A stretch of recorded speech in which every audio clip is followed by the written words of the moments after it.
In this video, we're going to be taking a look at the information on pages Word 36 and 37, which is entitled Research Information. The Word Research feature allows you to quickly search reference sources and the World Wide Web for information related to a word or phrase.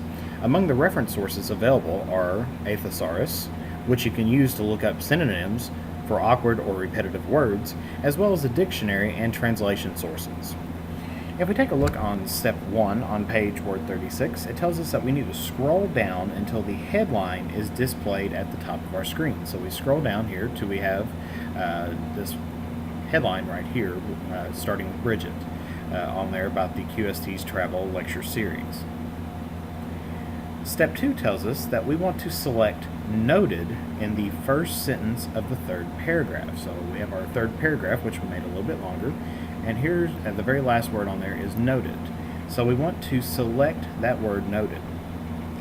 Then we want to click the thesaurus button in the proofing group on the Review tab. So we're going to click on the Review tab, go here to the proofing group, which is all the way over on the left hand side, and then we're going to click on the thesaurus button. And of course, when we click on that, the thesaurus pane opens. And of course, we notice that Noted appears in the search text box, and possible synonyms for Noted are listed under the search text box. Now, step 3 is going to tell us that we need to point to prominent in the list of synonyms. So over here is our list of synonyms here, and we want to point to prominent here. Now, of course, a shaded box containing a list arrow appears around the word. Now, of course, to look up synonyms for a different word, you can always type the word in the search text box and then click the search button.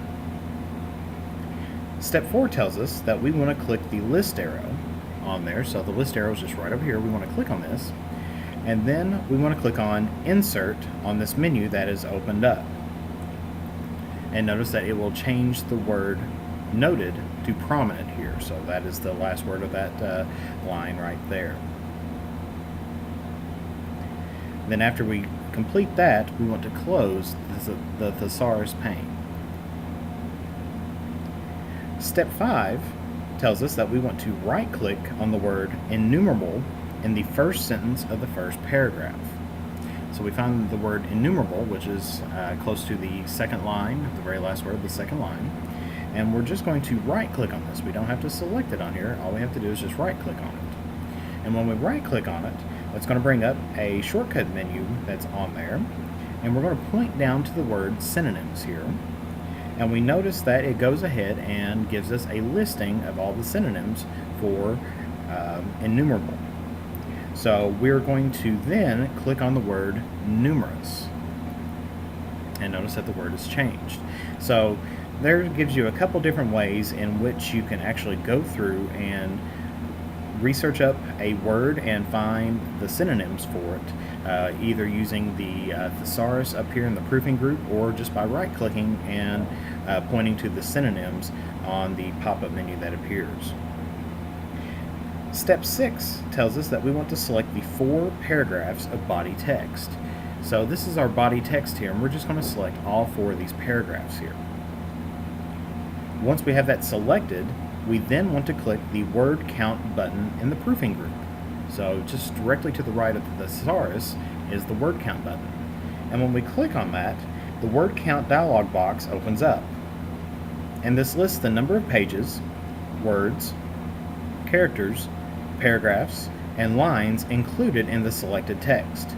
Now, of course, notice that the status bar also displays the number of words on there included in the selected text and the total number of words in the entire document. If you want to view the page, character, paragraph, and line count for the entire document, make sure nothing is selected in your document, and then you can click on this word count button. So we can take a look here, and we can see that this will give us the statistics for what we have selected. Where there's one page, 220 words, there's 1,202 characters, and that's with no spaces. That's not counting whenever you hit the space bar. If we did count the characters with the spaces, that'd be 1,419. There's 4 paragraphs and 18 lines. This is a very handy tool for you, especially if you have to write an essay of a certain number of words, and this it prevents you from having to go through and count each individual word on there. On step 7, it tells us that we want to click on the close, and that's going to close the word count dialog box that appears. And then we're going to press our Control and Home key to move our insertion point back up to the top of the document. We're then going to go ahead and save our document using the Save button on the Quick Access toolbar. And then we're going to go through and we're going to click on the File tab, and this is step 8. So we're going to click on the File tab. This takes us to the Backstage view. Then we're going to click on Save As. And then we're going to navigate to the location to where you store your files, which in your case would be the H drive or the home drive or your My Documents if that's not available. I'm going to save mine in on the desktop. And then of course the Save As dialog box appears up. And we want to save this as a different file name, in which we're going to put WD-B-lecture PR, but we're going to add in the word public. And then we're going to save. So we click our Save button in the lower right hand side. And when we do that, it is actually, in this case, went ahead and closed the WD-B-lecture PR file, and it has left the WD-B-lecture PR public file in the document window. Now we're going to modify this file to prepare it for a release to the public. Now, however, when we are wanting to release some things to the public, there's some different ways that we can do this. One way is actually to publish a blog directly from Word. And of course, a blog, which is short for weblog, is an informal journal that is created by an individual or a group and available to the public on the internet. A blog usually conveys the ideas, comments, and opinions of the blogger and is written using a strong personal voice. The person who creates and maintains a blog, which is known as the blogger, typically updates the blog regularly. If you have or want to start a blog, you can configure Word to link your blog site so you can write, format, and publish blog entries directly from Word. And if you're ever wanting to do that, and if you want to create a new blog post, you can always go through and click on the File tab. This takes you to the Backstage view, and then you can click on New, and then you notice right over here there we have the blog post on there, and that will allow you to go through and create a blog post document that you can customize with your own text, formatting, and images.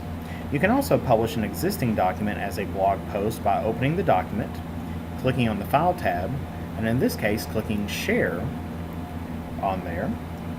And then we can go ahead from there and we can post it to the blog. Now in either case, Word will prompt you to log on to your personal blog account. And of course, to blog directly from Word, you first must obtain a blog account with a blog service provider. And of course, resources such as Word Help System and online forums provide detailed information on obtaining and registering your personal blog account with Word. Of course, however, we're just going to go ahead and click on this little arrow pointing back to take us back to our document. Now, of course, we also can use a dictionary and other apps for Word, because getting applications for different programs or for different systems is becoming a very popular trend. And instead of the built-in dictionary, Word includes the ability to install a free dictionary app from the Office store so that you can use it to look up the definition of words. A dictionary app is just one of the many apps for Office that are available in Word. Apps for Office are small programs embedded in Word that allow you to access information on the web without having to leave Word. For example, you can look up something on Wikipedia, insert an online map in one of your documents, or access dictionaries and other reference sources, all from within Word using an app. To install the free dictionary app from the Office store for the first time, we can go through and click on the Define button in the Proofing group on here. So we can take a look, and here's our Define button. We can click on this,